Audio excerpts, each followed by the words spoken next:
সানি ওই যে হেরা তোর বাড়ি পিছিয়ে ছিল। আপনারা আইছেন, একটা মিনিট দাঁড়ান, আমি অনেক আইতাছি।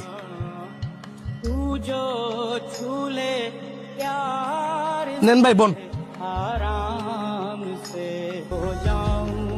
এই লোকটা কি আপনার কাছের কেউ?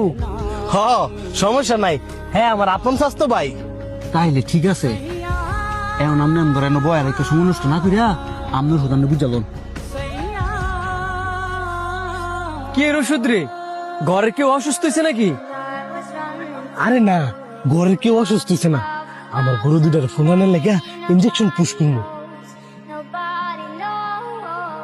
কি কস? গরু দুইটা রে ফুলাইবে লেগিয়া ইনজেকশন পুশ করবি?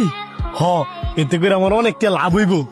সাইডে গরু দুইটা রে চুড়ুতে কষ্ট করে বড় কষ্ট ভেজাল ছাড়া আর অনেক কয়টা টেয়ার লোভে ঘুরিয়া গরু দুইটার মধ্যে ইনজেকশন পুশ করবি? আরে এতে ক্ষতির কিছু নাই তো, আর কয়দিন পরেই তো কুরবানি, যাই নিবো, হ্যাঁ তো নিয়ে এটার জবই দিয়ে দিব। ক্ষতি তো তোরই তো না, কারণ তুই তো আর গুস্ত খাইতি না। যে বেড়া গরুটা নিয়ে কুরবানি দিব হেরা তো গুস্ত খাইব, এদের তো ক্ষতি হইতে পারে।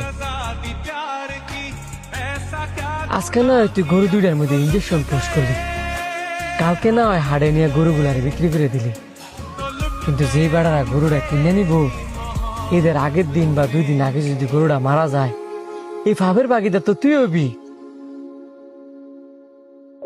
তুই যদি গরু দুইটার মধ্যে ইঞ্জেকশন পুশ করস, হয়তো বা এখন গরু দুইটার বোবা পানি দিকে তোরা কিছু করতে পারতো না, কিন্তু হাসরের ময়দানের দিন আল্লাহ তো ঠিকই তাদের জমান খুলে দিব।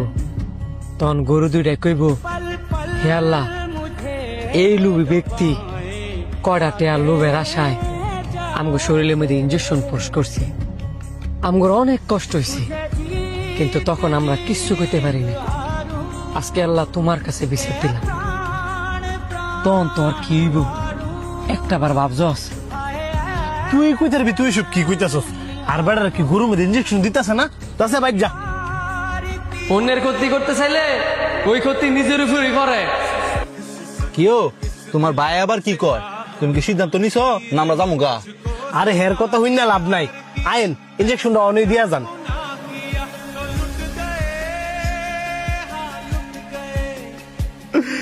আল্লাহ, আমি না দুটা লুবি করছিলাম,